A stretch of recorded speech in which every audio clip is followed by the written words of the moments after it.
जय हिंद दोस्तों, स्वागत है आपका हमारे YouTube चैनल 92HU पर। इस चैनल में आपको बीएससी की माइनर फिजिक्स पढ़ाई जाएगी। तो जिन भी स्टूडेंट्स की माइनर, मेजर या फिर ओपन इलेक्टिव में फिजिक्स सब्जेक्ट हो, वो इस चैनल पर फिजिक्स पढ़ सकते हैं।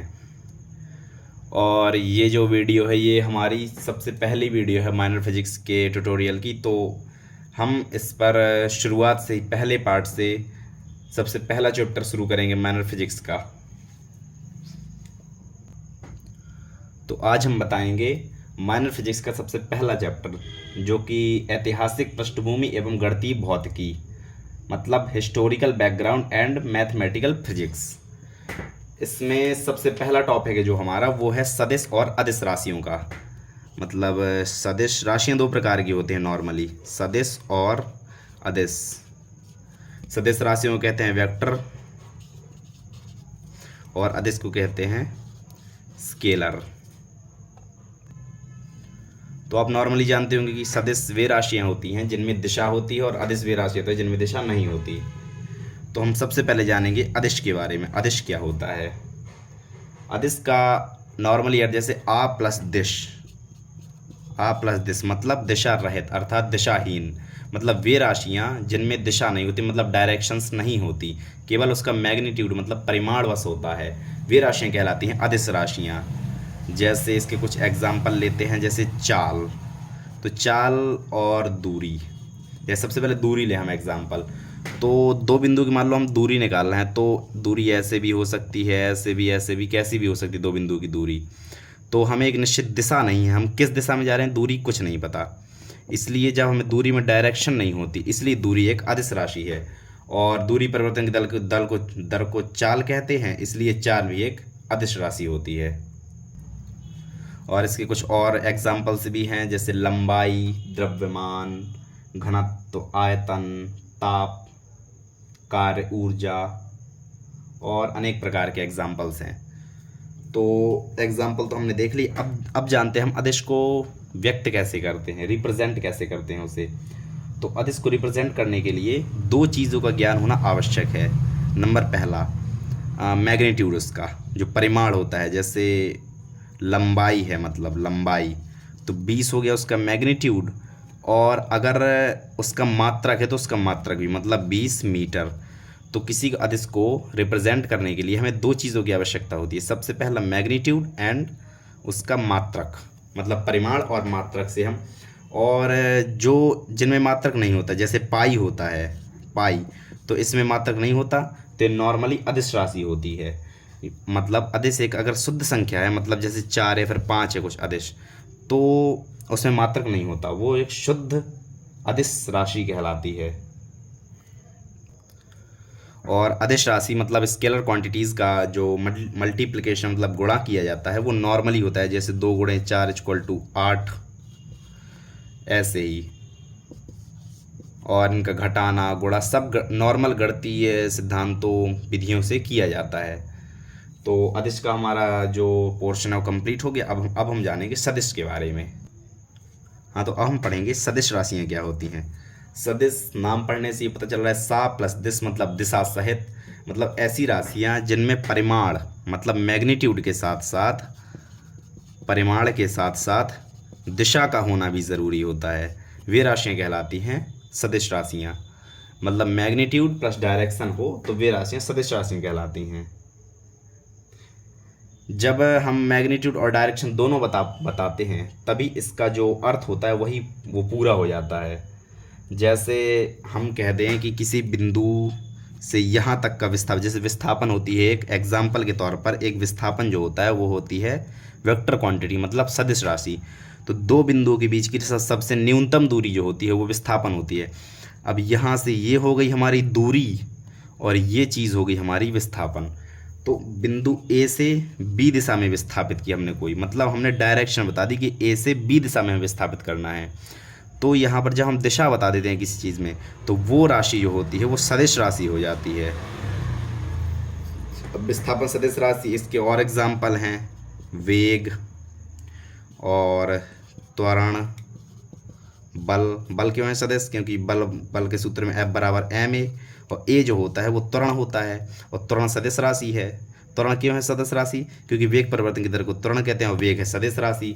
वेग क्यों है सदिश राशि? क्योंकि विस्थापन परिवर्तन की दर को वेग कहते हैं और विस्थापन है सदिश राशि, हमने अभी देख भी लिया है इसलिए। और किसी अदिश और सदिश के जो गुणनफल वो कहते हैं, अदिश और सदिश का गुणनफल होता है वो एक सदिश होता है, इसीलिए बल है एक सदिश राशि होगी। इसी प्रकार संवेग हो गया हमारा, संवेग P बराबर m इंटू वी, और इसमें v जुड़ा है मतलब वेग है, वेक्टर वेक्टर यहाँ पे वेक्टर, इसमें v है वेग है, तो वेग मतलब सदिश और अदिश का जो गुणा होगा वो सदिश होगा, इसलिए संवेग भी सदिश राशि होगी हमारी। तो हम नॉर्मली तौर पर देखें कि यदि हमने कहा कि किसी वस्तु को यहाँ से यहाँ तक नहीं किसी वस्तु को 10 मीटर विस्थापित कर दो, तो इतने में हमारा अर्थ पूर्ण नहीं होता। अगर कोई हमें कहता है किसी वस्तु को 10 मीटर पूर्व की ओर विस्थापित कर दो, तो यहाँ पर हमने डायरेक्शन बता दी है कि पूर्व की ओर विस्थापित करना है वस्तु, तो यहाँ पर उसका अर्थ पूर्णतः पूर्ण हो जाता है। इसका मतलब ये होता है किसी सदिश को व्यक्त करने के लिए हमें 3 चीज़ों की आवश्यकता होती है। सबसे पहले मैग्नीट्यूड मतलब परिमाण की आवश्यकता होती है। दूसरा, और हमें किस चीज़ की आवश्यकता होती है? मात्रक की।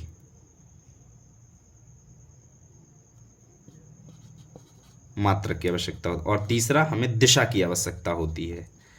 तो मतलब जैसे विस्थापन है तो 10 मीटर पूर्व की ओर, तो ये हो गई दिशा, ये हो गया मात्रक, ये हो गया परिमाण, इसलिए इसे हम सदिश कह सकते हैं। और जैसे हमने पीछे अभी पढ़ा है कि जो स्केलर राशियाँ होती हैं मतलब अदिश राशियाँ जो होती हैं उन्हें हम नॉर्मली गणितीय विधि से जोड़ या घटा सकते हैं, जैसे 2 × 4 = 8। और जो सदिश मतलब स्केलर वो वेक्टर राशियाँ होती हैं उन्हें हम नॉर्मल गणितीय विधि से जोड़ या घटा नहीं सकते। उदाहरण के तौर पर जैसे हमने कहा कि किसी वस्तु को कोई वस्तु 10 मीटर और 5 मीटर विस्थापित है, तो हम ये नहीं कह सकते कि उन दोनों के बीच का विस्थापन 15 मीटर है। मतलब 2 अलग अलग विस्थापन 10 मीटर और 5 मीटर है, तो हम ये नहीं कह सकते दोनों विस्थापनों का योग 15 मीटर है। क्यों? क्योंकि एक तो 10 मीटर ये मान लो हमने हो गया 10 मीटर, और दूसरा 5 मीटर क्या पता यहाँ हो यहाँ हो यहाँ हो, कहीं भी हो सकता है दूसरा 5 मीटर विस्थापन, इसलिए दोनों का योग 15 मीटर नहीं हो सकता। यह 15 मीटर योग तभी हो सकता है जब दोनों विस्थापन एक ही डायरेक्शन में हो, मतलब 10 मीटर ये विस्थापित कर दिए और 5 मीटर उसी डायरेक्शन में और विस्थापित कर दिया, 10 5 = 15, पूरा विस्थापन हमारा 15 हो जाएगा। इस प्रकार से हम बता सकते हैं कि अगर एक ही डायरेक्शन में हो विस्थापन तो ही हम बराबर उन दोनों का योग लिख सकते हैं, और अगर यहाँ वहाँ कहीं डायरेक्शन हो तो उन दोनों तो विस्थापन की जो वैल्यू होगी वो 5 से 15 के बीच में कहीं ना कहीं होगी, और ये वैल्यू उन दोनों विस्थापनों के बीच के कोण पर डिपेंड करती है, एंगल पर, बीच के एंगल पर डिपेंड करती है। और अदिश राशियों को हम नॉर्मली ऐसे ही रिप्रेजेंट कर देते हैं, जैसे द्रव्यमान को m से, लंबाई को l से, और ताप को T से, एंड मैनी मोर। और सदिश राशियाँ जो होती हैं उन्हें हम वेक्टर मतलब तीर का चिन्ह लगाकर व्यक्त करते हैं। सबसे पहले जैसे वेग है तो वेग को हम ऐसे मोटा मोटा करके भी रिप्रेजेंट कर सकते हैं, और अगर हमें ऐसा नहीं करना तो नॉर्मली उसके ऊपर तीर का चिन्ह लगा दो, तो यहाँ पर हमारा वेग रिप्रेजेंट हो जाता है। और ऐसा ही सभी में होता है, जैसे एक्सेलरेशन त्वरण होता है तो त्वरण को भी ए वेक्टर लगा दो, फोर्स होता है बल तो उसे भी ए वेक्टर लगा दो। इसी प्रकार से होता है इनका रिप्रेजेंटेशन। तो अभी हमने सदिश और अदिश के बारे में पढ़ लिया है। अब हम देखेंगे कुछ सदिशों के प्रकार, मतलब सदिश कुछ प्रकार देखेंगे जितने आपके इसमें हैं, फर्स्ट चैप्टर में जितने यूज़ होंगे उतने हम प्रकार देखेंगे, बाकी प्रकार तो बहुत हैं। तो पहला प्रकार है एकांक सदिश।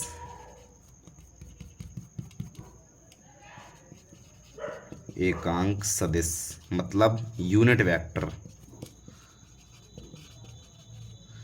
और यूनिट वेक्टर का जो मैग्नीट्यूड होता है वो होता है 1।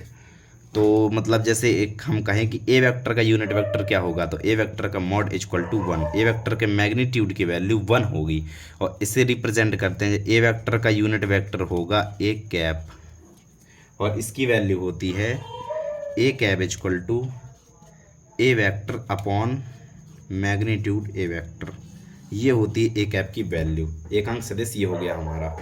तो एकांक सदिश जिसका परिमाण 1 होता है वह एकांक सदिश कहलाता है, मतलब जिसका मैग्नीट्यूड 1 होता है वह एकांक सदिश कहलाता है। अब दूसरा है हमारा स्थिति सदिश। स्थिति सदिश मतलब पोजीशन वेक्टर।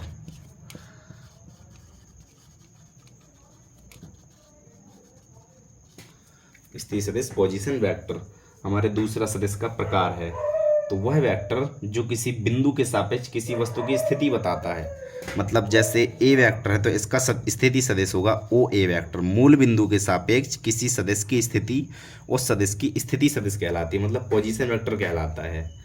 मूल बिंदु के सापेक्ष लिए गए सदिश को स्थिति सदिश कहते हैं। तो जैसे ए वेक्टर है तो उसका स्थिति सदिश ओ ए वेक्टर होगा, पोजीशन वेक्टर। बस नॉर्मली ये याद रख लो बस।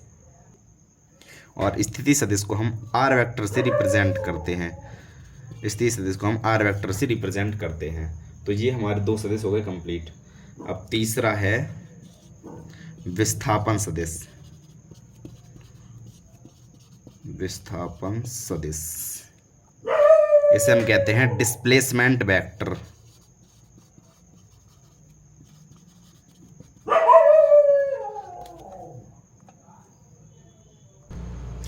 तो हमारा विस्थापन सदिश क्या कहलाता है? विस्थापन सदिश किसी समयांतर में, समयांतर मतलब जैसे हम 5 सेकेंड से 10 सेकेंड, तो यहाँ का समयांतराल कितना होगा 10 - 5 = 5। ये हो गया समयांतराल। समयांतराल ये कहलाता है। तो किसी समयांतराल में गतिमान वस्तु के विस्थापन का परिमाण कितना है, मतलब और उसकी दिशा क्या है। जैसे कोई वस्तु इस समय यहाँ थी बिंदु ए पर, 5 सेकंड में यहाँ थी और 10वें सेकंड में यहाँ पहुँच गई, मतलब समयांतर कितना है 5। तो 5 सेकंड में वस्तु कितनी विस्थापित होगी और किस दिशा में विस्थापित होगी, हमारा विस्थापन सदिश यही बताता है नॉर्मली। और इसे हम एस वेक्टर से दर्शाते हैं। एस वेक्टर, ध्यान रखना, इसे हम एस वेक्टर से रिप्रेजेंट करते हैं। तो जैसे किसी क्षण t1 पर हमारे बिंदु जो है वो बिंदु P पर है, जो हमारी वस्तु है बिंदु P पर है, और t2 पर वो Q पर पहुंच गई, t2 टाइम पर वो Q पर पहुंच गई। तो समयांतराल कितना है t2 - t1। t2 - t1 समय तय करके वो कहाँ से कहाँ पहुंच गई, बिंदु P से Q पर। मतलब दोनों बिंदु को जोड़ने पर उसका हमें विस्थापन सदिश प्राप्त होता है, और उसकी डायरेक्शन क्या है बिंदु P से Q की ओर। और इसे हम PQ वेक्टर से रिप्रेजेंट करेंगे। तो S वेक्टर = PQ वेक्टर, ठीक है। और एक चौथा सदिश भी होता है शून्य सदिश। शून्य सदिश, जीरो वेक्टर शून्य सदिश। तो शून्य सदिश हमें उपयोग में क्यों लाते हैं हम? जैसे हम 0 तो लिख देते हैं, और 0 = जीरो सदिश, क्योंकि 0 में सदिश में डायरेक्शन है, इसमें डायरेक्शन नहीं है, तो सदिश अदिश के बराबर नहीं होती, देखो। और जैसे हम ए वेक्टर है कोई, इसमें हम लैम्डा का गुणा करें, लैम्डा गुणा हमने कर दिया, और लैम्डा = 0, तो इसकी वैल्यू क्या आएगी 0 नहीं, जीरो वेक्टर आएगी इसकी वैल्यू। इसलिए हमें जीरो वेक्टर का यूज़ किया हमने आगे। जैसे हमें कहीं आगे चल के कुछ प्रॉब्लम आ गई, जैसे अगर ए वेक्टर हम किसी ज़ीरो ऐसी राशि गुणा करते हैं जिसकी वैल्यू 0 है, तो हम उसे 0 नहीं जीरो वेक्टर लिखेंगे, इसलिए हमें जीरो वेक्टर की आवश्यकता पड़ी। अब हम पढ़ेंगे 2 सदिशों का गुणा। तो 2 सदिशों का योग और घटाना तो आप पिछली कक्षा में पढ़ चुके हैं, गुणा भी पढ़ चुके हैं, गुणा में दोबारा रिपीट कर देता हूँ। योग आप पिछली कक्षा में पढ़ चुके हैं, एक योग का त्रिभुज नियम, फिर समांतर चतुर्भुज नियम, फिर एक बहुभुज नियम है, ऐसे काफ़ी नियम आप पढ़ चुके हैं पिछली कक्षाओं में, तो वो मैं यहाँ दोबारा नहीं बताऊँगा। अब मैं बताऊँगा 2 सदिशों का गुणा। तो 2 सदिशों का गुणा हम 2 प्रकार से करते हैं। पहला होता है डॉट प्रोडक्ट।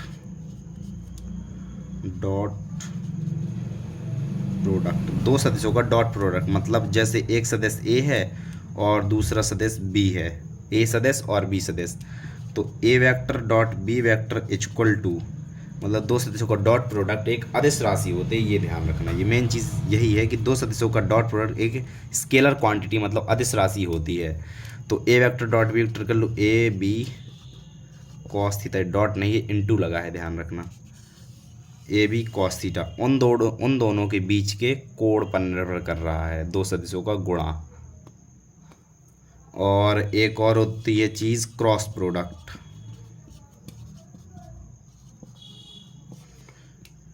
तो जैसे कोई सदिश ए है और दूसरा बी है, तो A vector cross B vector, A B sine theta, यहाँ पर साइन आ जाता है। ये मैं सिर्फ आपको ध्यान दिलाने के लिए बता रहा हूँ, ये सब आप पिछली कक्षाओं में पढ़ चुके हैं, लेकिन ध्यान दिला रहा हूँ कि हाँ आपने ये पढ़ा है पिछली कक्षाओं में, इसलिए दोबारा बता रहा हूँ थोड़ी थोड़ी। और एक चीज़ और है कि यदि हम किसी वेक्टर का किसी स्केलर से गुणा करें, लैम्डा से, मतलब कोई स्केलर राशि ले लें उससे गुणा करें हम किसी वेक्टर का, तो हमें क्या मिलेगा? तो हमें एक वेक्टर ही मिलेगा, lambda into a vector equal to एक सदिश मिलेगा हमें। जो कुछ भी मिलेगा वो सदिश होगा, वेक्टर क्वांटिटी होगी वो। तो हमारा सदिश और अदिश का जो चैप्टर है, जो भी टॉपिक है हमारा, वो ख़त्म हो गया है। मतलब ये मत कहना कि भाई थोड़ी सा बताया है, अब बाकी आप लोग पिछली कक्षा में पढ़ रहे हो तो इतना ज़्यादा मैं नहीं बताऊंगा कि पूरा बिल्कुल सदिश सदिश फिर से कंप्लीट करूँ, 4-5 वीडियो उसी में बन जाएँ। इसलिए और कुछ आगे जब मैं ग्रेडियंट का व्यंजक बताऊंगा तो उसके लिए छोटी छोटी चीज़ जानना ज़रूरी है। जैसे इसे कहते हैं लीनियर इंटीग्रेशन, मतलब रेखीय समाकलन, रेखीय समाकलन। और 2 बार लगे हों तो इसे कहते हैं सतह समाकलन, मतलब सरफेस इंटीग्रेशन। और 3 लगे हों तो इसे कहते हैं वॉल्यूम इंटीग्रेशन, मतलब आयतन समाकलन। और एक चीज़ और होती है डेल ऑपरेटर, नहीं ऐसा नहीं, डेल ऑपरेटर, ये एक सदिश राशि होती है डेल ऑपरेटर, और इसकी वैल्यू होती है I del upon del X, J cap del upon del Y, K cap del upon del Z. और अभी तक आपने D Y by D X पढ़ा होगा, अब आप पहले चैप्टर में पढ़ेंगे del Y by del X, ये चीज़ पढ़ेंगे आप। अबे डेल क्या होता है ये मैं बता दूं आपको थोड़ी सा। जैसे del upon del X, Y कोई फंक्शन है, वाई इक्वल टू कुछ ही मान लो X square plus Y square plus X Y है, कोई फंक्शन है X square plus Y square plus X Y. तो डेल ही एक प्रकार का अवकलन डिफरेंशिएशन होता है, लेकिन यह दूसरी प्रकार का डिफरेंशिएशन होता है। जैसे हम जिसकी रिस्पेक्ट में डिफरेंशिएशन कर रहे हैं यहाँ पर, जैसे यहाँ पर हम x की रिस्पेक्ट में कर रहे हैं, तो जो x है वो सिर्फ वही वेरिएबल रहेगा, वही बस चर रहेगा, बाकी सब कांस्टेंट रहेंगे। तो पहले का तो नॉर्मली 2x हो जाएगा, और ये क्या है y है, इसमें x तो कहीं है नहीं, तो ये क्या होगा? कांस्टेंट होगा। कांस्टेंट का डिफरेंशियल 0 होता है, आप लोग जानते हैं सब। और एक्स वाई, यहाँ पर y तो हो गया कांस्टेंट, y कांस्टेंट हो गया, और x का डिफरेंशियल हो गया 1, तो ये हमारा हो जाएगा मतलब 2x प्लस वाई, ये हो जाएगा आंसर। तो ये होता है हमारा इसे हम कहते हैं पार्शियल डिफरेंशियल, आंशिक अवकलन, आंशिक अवकलन कहते हैं पार्शियल डिफरेंशियल। तो अब ये वीडियो यहीं पर समाप्त करते हैं, और अगली वीडियो में आपको बताऊंगा ग्रेडियंट, किसी अदिश क्षेत्र का ग्रेडियंट ऑफ स्केलर फील्ड।